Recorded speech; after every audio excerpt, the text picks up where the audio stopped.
দেখুন, আমি কিন্তু আর এখন রিনির বস নই, আপনাদের লয়ার। আর আপনারা নিশ্চয়ই জানেন যে উকিল এবং ডাক্তারের কাছে সবটা খুলে বলতে হয়, কোনো কিছু লুকোতে নেই। তাই লয়ার হিসেবে আমি বলছি যে উইদাউট এনি জাজমেন্ট আপনি সবটা বলুন, আমি শুনবো। কর্ণ, উইদাউট এনি হেজিটেশন সবটা ওনাকে খুলে বলো।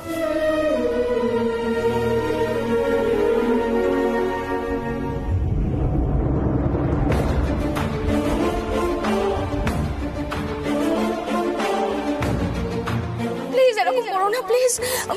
আচ্ছা আমি কথা দিচ্ছি আর করবো না। কর্ণ, আমি জানি জাহ্নবী অনেক অন্যায় করেছে, কিন্তু এই মুহূর্তে একজন মহিলা বিপদে আছে। সেই জায়গা থেকে আমাদের কি ওকে বাঁচানো উচিত? আমি জাহ্নবীর হোটেলে গিয়ে দেখি ওর দরজার বাইরে একটা ওয়েটার দাঁড়িয়ে, কিন্তু রুমটা খোলা ছিল। আমি রুমের ভেতরে ঢুকি, রুমের লাইটটা অফ ছিল। ঘরের মধ্যে ঢুকতেই জাহ্নবী আমাকে জোর করে ওর দিকে টানতে থাকে।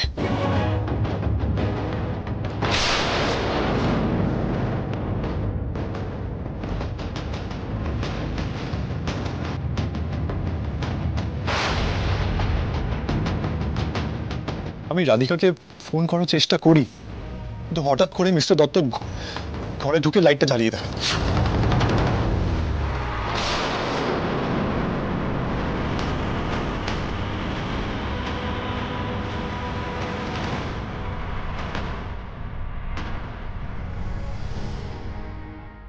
এক্স্যাক্টলি কি হয়েছে মিসেস দত্ত? আমি বলছি, মিস্টার কর্ণ সেন আমাকে মলেস্ট করেছেন।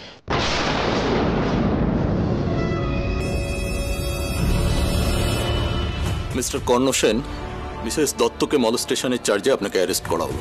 অফিসার আমি কিছু করিনি, প্লিজ বিশ্বাস করুন। মিস্টার দত্ত প্লিজ বিশ্বাস করুন, আমি কিছু করিনি, ও নাটক করছিল। প্লিজ আমাদের সঙ্গে কোঅপারেট করুন, নিয়ে চলো আমাকে।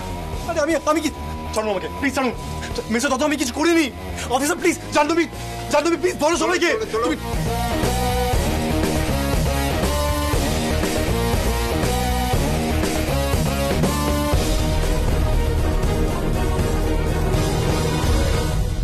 আর তারপরে তো আপনারা সবটা জানেন। বলছি স্যার, আমাদের তাহলে এখন কি করণীয়? দেখুন, মিসেস দত্তের উকিল তো মিস্টার কর্ণ সেনের এগেনস্টে অনেকগুলো চার্জ এনেছে। তার মধ্যে মেজর চার্জ হচ্ছে শ্লীলতাহানির অভিযোগ। এটা আউটরেজ অফ মডেস্টির চার্জ আনা হয়েছে। দেখুন, পুলিশ রিপোর্ট অনুযায়ী মিসেস দত্তের পোশাক পরিচ্ছদ সব ছিন্ন ভিন্ন অবস্থায় পাওয়া গিয়েছিল। যেহেতু আপনি ওখানে উপস্থিত ছিলেন, তাই পুলিশের ধারণা এগুলো আপনিই করেছেন।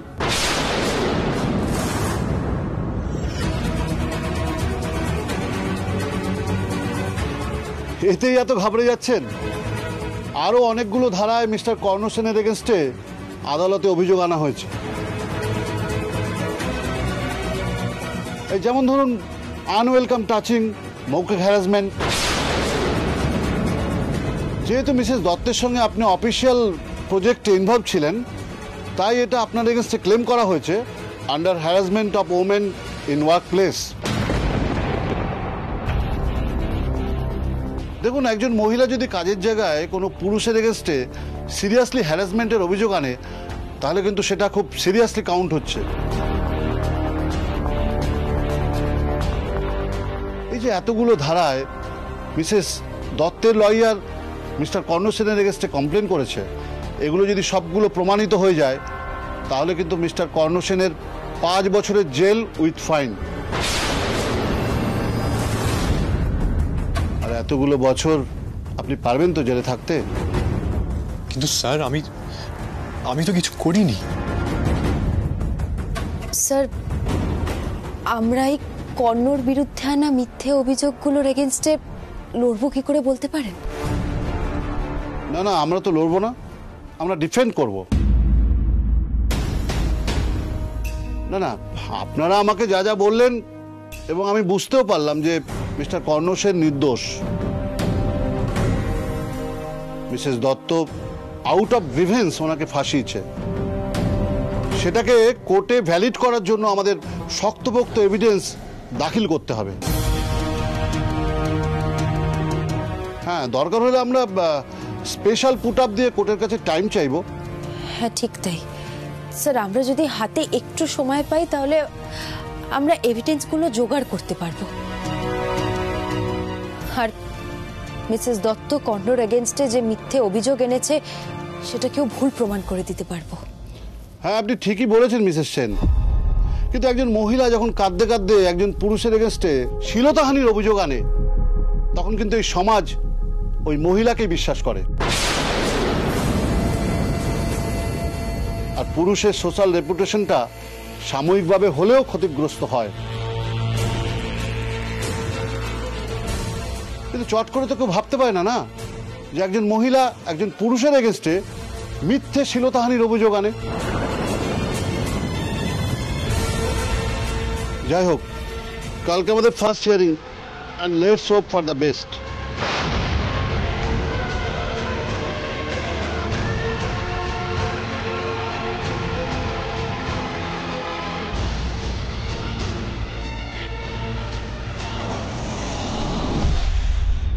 কাজ হয়ে গেছে, দ্যাটস ভেরি গুড।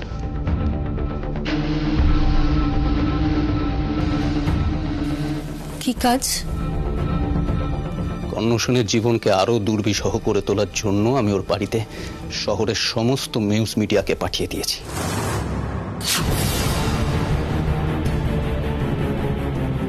কি? আমি কর্ণ সেনকে বুঝিয়ে দেবো ও যেটা করেছে সেটা শুধু ও জাহ্নবীর সঙ্গে করেনি, ও করেছে মিস্টার দত্তর ওয়াইফ মিসেস দত্তর সাথে। জাহ্নবী, এটা শুধু তোমার ইস্যু নয়, এটার সাথে আমার একটা প্রেস্টিজ ইস্যু জড়িয়ে আছে। কারণ তোমার নামের সাথে আমার পদবি জড়িয়ে আছে। যদি চার্জ আমার উপরেও লাগতো তাহলে তখনও তুমি নিজের প্রেস্টিজের কথাই ভাবতে। নিজেকে ছাড়া আর কিচ্ছু নিয়ে ভাবো না তুমি, কিচ্ছু নিয়ে না। শহরের বেস্ট ক্রিমিনাল লয়ারকে আমি অ্যাপয়েন্ট করেছি ওর এগেনস্টে। যত রকম ক্রিমিনাল অফেন্সের চার্জ দেওয়া সম্ভব সমস্ত কিছু ওর ঘাড়ে চাপিয়ে দেবো। ফাইট ব্যাক করার কোনো সুযোগ কর্ণ সেন পাবেন না। হাজবেন্ড হিসেবে তুমি যে মরাল সাপোর্ট আমায় দিচ্ছ তার জন্য থ্যাংক ইউ।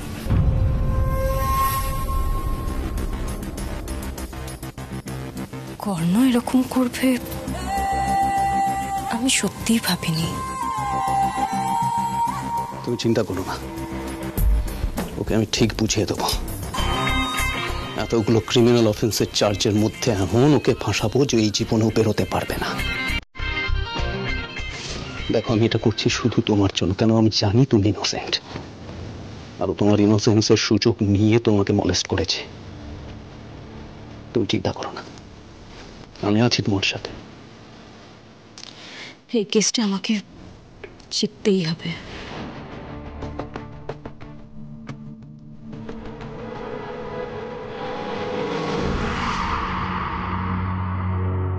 ওকে কিছুতেই বুঝতে দেওয়া যাবে না যে কর্ণর কোনো দোষ নেই। এই মলেস্টেশনের বিষয়টা ফলস, ফ্যাব্রিকেটেড, সবটাই আমার সাজানো। সব সময় ওকে আমার ফেভারে রাখতে হবে। ওর আমার প্রতি এই বিশ্বাসটার সুযোগ আমাকে নিতে হবে। কর্ণ, আমি তোমার জীবনটাকে নরক বানিয়ে দেব। তুমি যখন আমার হওনি, আমার ভালোবাসাকে রিফিউজ করেছো, তোমার এই রিজেকশনটার বদলা আমি নেবই। অলরেডি তোমার সব মান সম্মান আমি ধুলোয় মিশিয়ে দিয়েছি। আই উইল মেক শিওর কি সমাজে আর কোনোদিনও তুমি মাথা তুলে দাঁড়াতে পারবে না, কোনোদিনও না।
আপনি এমন একটা কেস নিয়েছেন যে কেসটায় আপনি হেরে যাবেন জেনেই নিয়েছেন। আসলে কি জানেন তো, মানে এই দীর্ঘদিন ধরে কেস জিততে জিততে আপনার ভেতর না ওই একটা বোরডাম তৈরি হয়ে গেছে। তাই এই কেসটা হেরে গিয়ে আপনি হারের ফিলিংসটা নিতে চাইছেন। আমি তো ভাবতেই পারছি না যে আপনার মতো একজন ঝানু উকিল কি করে এরকম একটা কেসে অভিযুক্তের পক্ষ নেয়। It's a simple open and shirt case. এই কেসটার রায় কি হবে সেটা সবাই জানে। কর্ণ সেনের জেল হবে। As simple as that.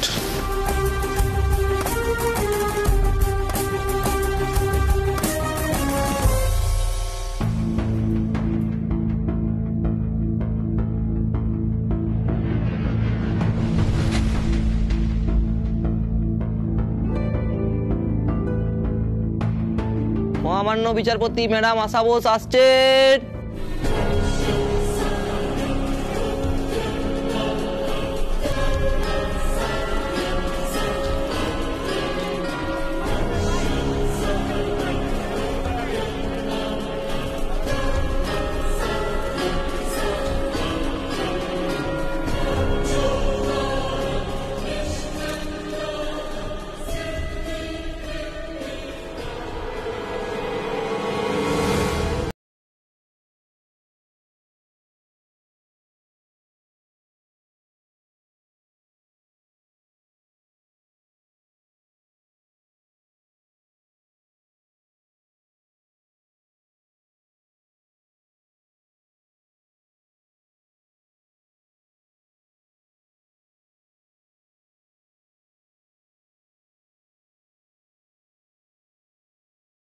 হোটেলের ঘরে একা ছিলেন।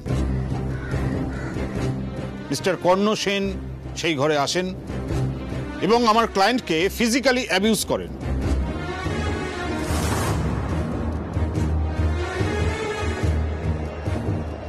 আর সেই জন্য আমার ক্লায়েন্ট মিসেস জাহ্নবী দত্ত পুলিশে গিয়ে রিপোর্ট করেন।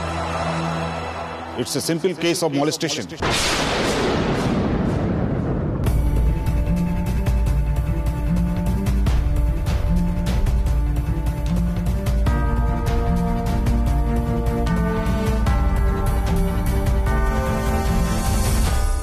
মিস্টার দত্তর উকিল এমন ভান করছে যেন পারলে কর্ণকে এখনই জেলে পুরে দেয়। দেখো দাদা, ও কি চাইলো না চাইলো তাতে তো কিচ্ছু এসে যায় না।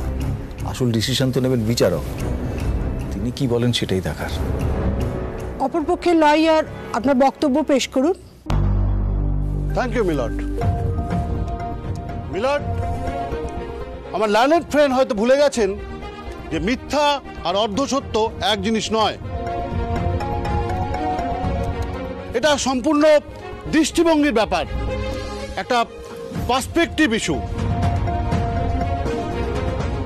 যে কোন থেকে হাফ গ্লাস ভর্তি জলকে কেউ বলে যে হাফ গ্লাস ভর্তি জল কিংবা হাফ গ্লাস খালি।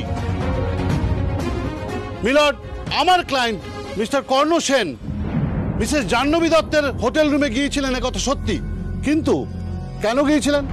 কারণ মিসেস দত্ত ওনাকে ফোন করে ডেকেছিলেন। তিনি ফোনে চিৎকার এবং আর্তনাদ করেছিলেন, যার ফলে আমার ক্লায়েন্ট ভেবেছিলেন যে তিনি বিপদগ্রস্ত এবং তাকে বিপদ থেকে উদ্ধার করার জন্য তিনি সেখানে গিয়েছিলেন। আমার ক্লায়েন্ট মিস্টার কর্ণের ভালো মানুষের সুযোগ নিয়ে উনি ওনাকে কাছে টানেন, সিডিউস করার চেষ্টা করেন।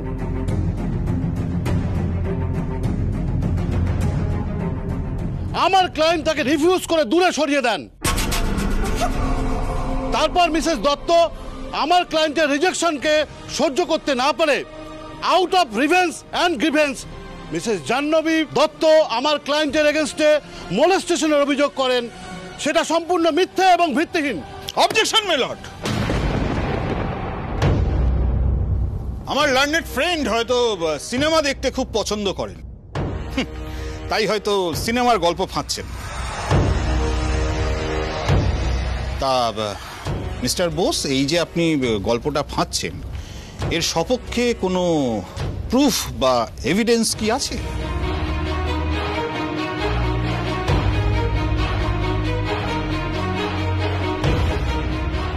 মিস্টার বোস, কোনো প্রুফ আছে?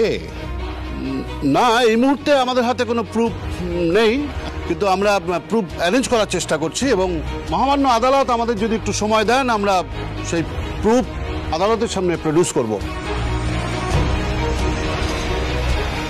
কিন্তু আমার কাছে লাইন অফ প্রুফ আছে এবং পুলিশ সেটা পেয়েছে ক্রাইম সাইট থেকে।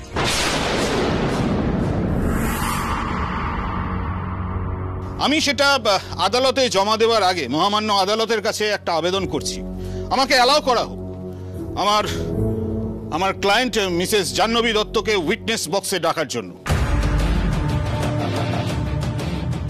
যাতে ওনার চোখ দিয়ে এই জঘন্য অপরাধের জন্য অভিযুক্ত মিস্টার কর্ণ সেনের মোটিভটা আমরা বুঝতে পারি। Permission granted. Thank you madam.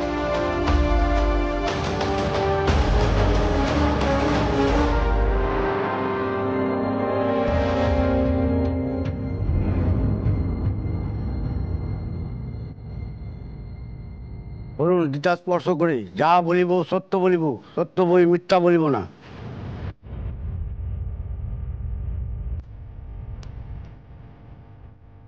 যাহা বলিব সত্য বলিব, সত্য বই মিথ্যা বলিব না।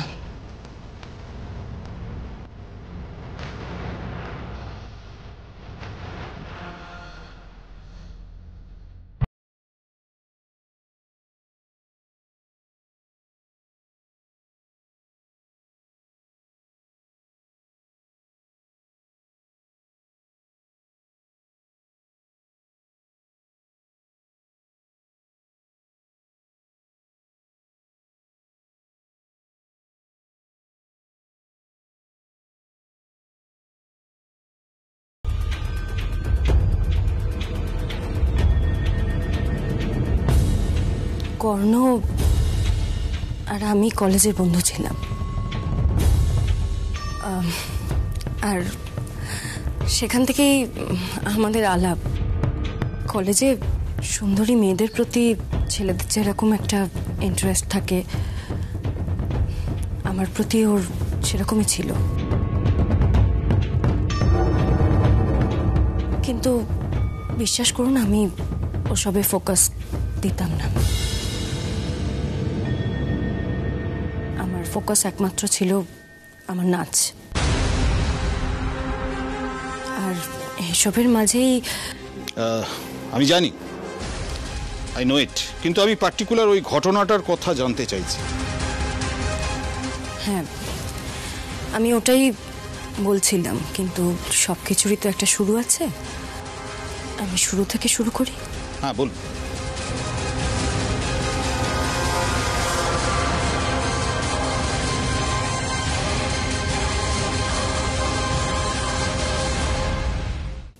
আমি আর কর্ণ খুব ভালো কলেজে নাচ করতাম, আমরা খুব ভালো ডান্স পেয়ার ছিলাম, আর সেই থেকেই আমাদের বন্ধু বান্ধব, আশেপাশের ছেলেমেয়েরা আমাদেরকে নিয়ে ইয়ার্কি করতো, আমাদের রিলেশনটাকে নিয়ে টিজও করতো। কিন্তু ওই যে বললাম, আমার ফোকাস ছিল নাচ, আমার শিল্প, তাই আমি এসবে কোনোদিনই পাত্তা দিইনি। তারপর আর কি, তারপর কর্ণ এই ব্যাপারটাকে সিরিয়াসলি নিয়ে নেয়। ও একদিন আমাকে প্রপোজ করে।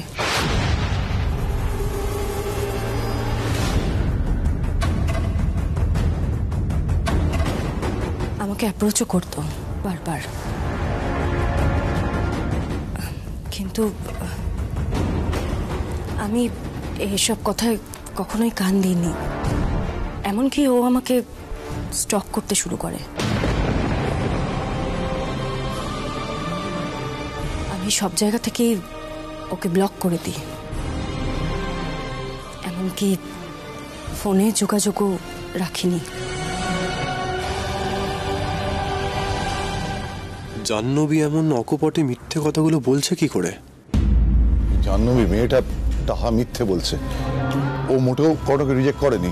অ্যাকচুয়ালি আমি ওকে অ্যাকসেপ্ট করিনি।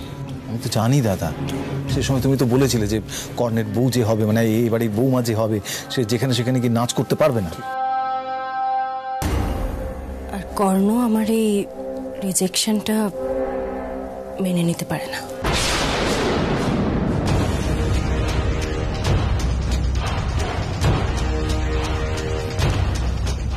Point to be noted my lord, Karna Sen আমার ক্লায়েন্টের রিজেকশন মেনে নিতে পারেন। আর এতগুলো বছর পর কর্ণ সেন যখন জানতে পেরেছেন যে মিসেস জাহ্নবী দত্ত কলকাতায় আছেন, উনি আবার ওনাকে অ্যাপ্রোচ করেন এবং আমার ক্লায়েন্টের জীবনে ফিরে আসতে চান।